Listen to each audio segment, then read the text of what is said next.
Voltaire once said that the best is the enemy of the good. Now, I'm not saying that being at your best is not a good thing. It's that when you try to make things perfect, that you're going against yourself. So in this video, I'm going to share with you how to overcome perfection. Now, if you take a page out of Brené Brown's research, she says that perfectionism is like carrying around a 20-ton shield. So picture yourself carrying around a 20-ton shield, and you're trying to protect yourself against criticism. You're trying to protect yourself against any opportunities that are going to cause you to fail. You're avoiding failure. Now, when you're in an avoidance mindset, psychologically, you're not going to move forward. You're not going to say yes to opportunities. You're not going to even be open to opportunities. You're blocking yourself off. You're shielding yourself against any harm that can be done. That's normal, but psychologically, you are not going to get what you want, and that's going to feel bad. And then once you feel bad, guess what? Now you're slipping down a slope, and you're not going to be able to accomplish anything that you want because you don't have the courage or the confidence to do it.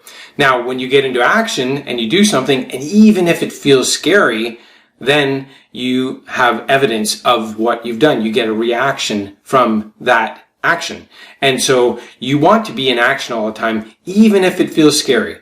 Now, if you look at fear, fear is just the fear of not being able to handle something. Susan Jeffers talks about this in her book, Feel the Fear and Do It Anyway. And fear is basically the fear of not being able to handle something. So you're looking into your future, you're thinking about doing something, and then you're fearing how that's going to go bad for you. And you're fearing failing, and you're fearing that it's going to cause you problems. It's probably going to affect your safety and security, or maybe your family. And if it affects anybody else and there's potential for criticism, you're not going to do it. That's why the best is the enemy of the good. You want to just get going. What's good enough can get you into momentum. It'll help you to step forward. It'll help you to put that 20-ton shield down and take a step and move forward and take action. You know, if you've heard my story, you know that I've said yes to a lot of things. I said yes to Bob Proctor when I didn't have any money, and I didn't have, well, I had money, but I didn't have any income. I didn't have any type of income that was going to pay for the $20,000 I was investing in learning from him. But yet I said yes. I said yes to co-authoring a book with Jack Hanfield and Dr. Dennis Waitley and Deepak Chopra. That was an investment again. I said yes to lots of things, and then now I can see how I can connect the dots looking backwards. So you can always connect the dots looking backwards, but you're not going to know what it's going to feel like unless you take action and do something. But you have to put that 20-ton shield down, take some action, and then see how it feels and get some results. And then you can then measure your performance backwards, like we're taking a page out of The Gap and the Gain from Dan Sullivan and Dr. Benjamin Hardy. You want to measure backwards and look for the evidence of the things working out for you. You want to look for the gains that you're making. As you're looking for the gains, even if they're just small, sometimes if it's money related and you're thinking, well, I just received, a small amount of money, less than $100, big deal. Well, that's movement in the right direction. If you, if you're making profits and you're growing, then that's a movement in the right direction. It doesn't matter what it is. It doesn't matter how small or big it is. The small things become big things eventually. So the key here is not to get caught up in perfectionism and trying to get things just right, because nothing is perfectly right. It's never going to be. And the key is to just get into action and do something and measure backwards instead of trying to make things, perfectly aligned and making sure that it's just right. Oftentimes people will get caught up, especially if they're going online and they're going on social networks like LinkedIn, and if they're putting a website up and they try to get things just right. They hire a copywriter, they hire a designer, they hire all these people just to get it right. And in the end, they're putting something out there and it's not just right. It's whatever the best that they could put together at that time. And if the people that are involved, the team, the designers, the creators, the copywriters, if they're supporting you and they're saying, this is fantastic, this is great, it turns out it's turning out better than I thought it would, or I really love what you have here, then you feel confident about it. Even if they're not right, they may be wrong. They may have it dead wrong. And the people out in the world may not look at it and say, this is fantastic. But the bottom line is, they're encouraging you, they're confident about it, and you feel that, so then you say, yes, good, let's launch it, let's go, let's see how it goes. And then you get feedback. The bottom line is you want feedback. Everything in life is a test. Think of it like that. Like marketing is a test, so is what you're doing in life. It's all a test, and you have to just test it and go for it and see how it feels, and then measure backwards. If you didn't like the experience, or if it turned out to be a horrible experience, then you will not repeat that again. That's all. But you have to have the courage to do it. You have to say yes and do it. Here's the thing. I went and asked all sorts of people in my life because I didn't fear. And even if I did fear what they were going to say, I still asked. I still went and asked them, even if it felt like I was going to fail or I was going to get a no. And I'm just suggesting that you just do that. You just let your heart beat and you just go and do it, and you don't let perfection hold you back, and you just do it. You just go forward and you do it. If you didn't ask, you're not going to get. It's like Michael Jordan said that you miss 90% of the shots that he doesn't take.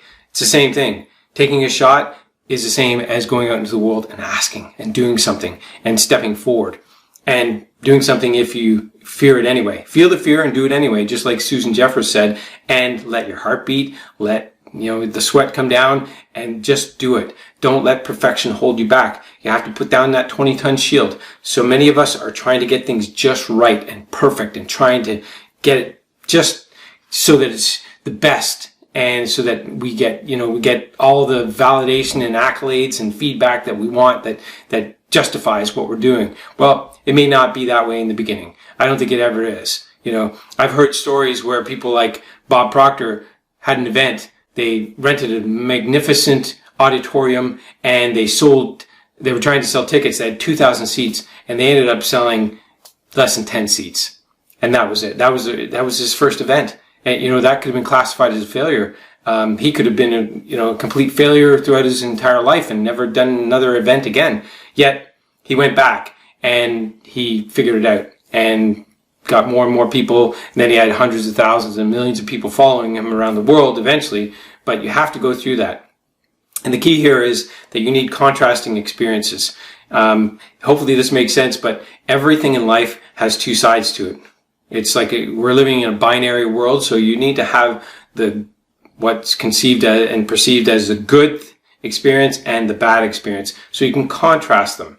And it has to happen that way. So you might as well go out and fail fast. You might as well bump up the pain of change and just go and do something and fail at it or feel miserable and then figure things out, learn as you go. I mentioned it before, Buster Keaton made movies like this. Every single movie he made, the first half of the movie was him making mistakes and trying things and just all sorts of, failures. I mean, it was a comedy, but in the end, the second half of the movie, he applied everything he learned. And it was just a fun transition, and you could see how he transformed into somebody from being a student to the master. And you become the master by practicing, by failing, by trying.